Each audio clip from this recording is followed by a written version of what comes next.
This is the Tamobyke T73 series electric bike. My first take the moment I rolled it out. It looks and feels more like a compact electric moped than a bicycle. The whole T73 series thing matters, because you're basically choosing between a single motor setup and the top-tier dual-motor AWD Pro Max. I went with the dual-battery, dual-motor version because I ride in hilly areas and I wanted that extra punch and traction. Right away, the switchable power stood out. There's a simple control that lets me run single motor for cruising or flip to dual motor for full send. That flexibility set the tone for how I use it day to day. On looks and feel, it's a retro, cafe racer vibe with 20x4 fat tires, a big headlight, and a long saddle that's clearly meant to carry a passenger. The frame is carbon steel, which in practice means it's rock solid and confidence-inspiring. But it's also heavy. I feel that heft moving it around the driveway, and especially if I need to lift the tail to reposition it. The upside is how planted it feels once I'm rolling. The bars and controls are straightforward, with a basic LCD that shows speed, battery, and assist level, plus a throttle. The overall fit and finish lean more rugged than delicate. The wiring is tidy enough, the welds look beefy, and the fenders feel like they can take abuse. It rides like a little tank. From my experience, assembly was simple because it arrived mostly pre-built. I installed the front wheel, bars, pedals, and checked the brakes. The hydraulic brakes bit hard after a quick bed-in, which I appreciated given the speed this thing can hit. On power, the single motor mode feels like a strong 1500-watt peak e-bike. It gets me to neighborhood speeds quickly and holds mid-20s mph without drama. Flipping into dual motor mode is where it wakes up. Acceleration becomes punchy and it runs right up into the mid-30s mph on flat ground. I've seen around 37 mph indicated on the display with enough road, and hills turn from obstacles into ramps. It climbs cleanly without bogging, even with a backpack or a second rider. The suspension is a mixed bag. The front end soaks up chatter well, and the fat tires help a ton on broken pavement and gravel. The rear shock, in my opinion, is tuned on the stiff side. I get why. This bike is built to handle up to roughly 330 to 350 pounds, and that long seat screams, "Bring a passenger." But riding solo, it transmits more bumps than I expected. It's not harsh to the point of being jarring, just firm. The seat is the bigger comfort limiter. It's narrow for the shape, and over longer rides I start thinking about aftermarket options. If you plan to ride far in a single stretch, budget for a seat swap. With a passenger, the platform still feels stable, and the fold-out pegs are useful, but both of us noticed the saddle firmness. Power delivery is classic cadence sensor pass. That means when I turn the pedals, the motor kicks on. But it isn't reading how hard I push, just that I'm pedaling. New riders should know that cadence systems feel more like an on-off push than a natural boost.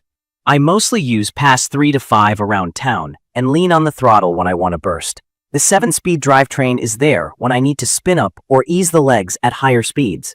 But with this much power, I treat the pedals as a way to keep the motor engaged rather than a main source of speed.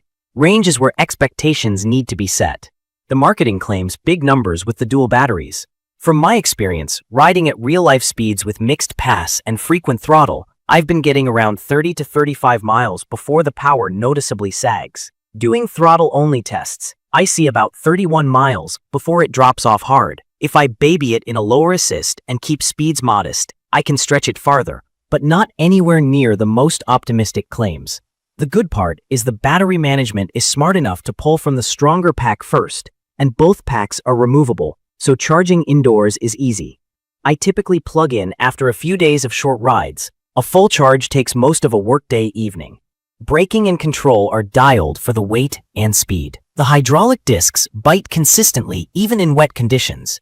I do expect to go through brake pads faster than on a normal bike because I'm slowing down 110 plus pounds plus rider from 30 plus mph on repeat. The upside is the included spares and the common standard make replacement simple.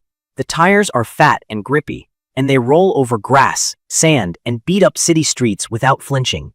Steering is stable rather than quick. It's not a flickable BMX. It's a steady, planted ride that likes to track straight and true. Key features that matter to me are the dual single motor switch for power control, the dual battery setup for practical range, the full suspension and fat tires for comfort and traction, and the hydraulic brakes for real stopping power.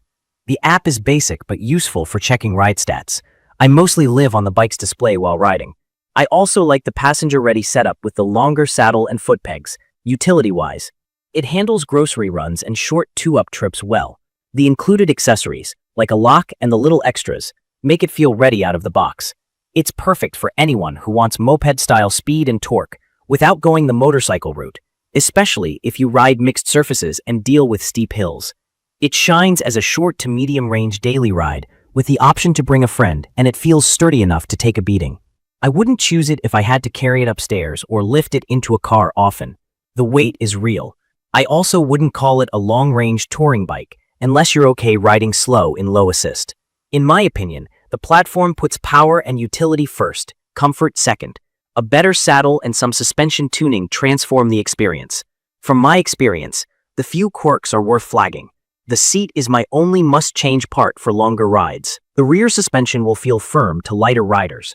Range is solid for how fast it goes. Just set it based on how you actually ride. I've seen owners report occasional quality control hiccups on a second battery or a connector, so I recommend checking every function on day one and contacting support quickly if something's off.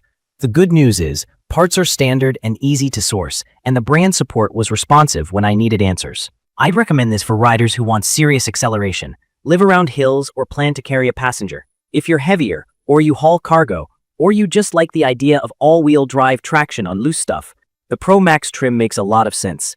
If you're mostly cruising flat paths and want to save weight and money, the single-motor versions will still feel strong and lively. Either way, plan on a seat upgrade and expect to replace brake pads more often than on a lightweight e-bike. In conclusion, the Tamobyke T73 series is a tough, fast, utility-focused electric moped-style bike. The carbon steel frame and fat tires make it feel unshakable on rough ground. The hydraulic brakes keep it honest at speed, and the switchable dual-motor setup gives me control over how wild or efficient I want the ride to be. It's not a featherweight, and it's not a magic 100-mile cruiser, but as a power-first daily that can handle city streets, gravel, and steep climbs, it delivers a ton of value. If you go in clear-eyed about the weight and plan a couple comfort tweaks, it's a blast. I will update specific information about the Tamobyke T73 series electric bike in the comments. Don't forget to catch my next video.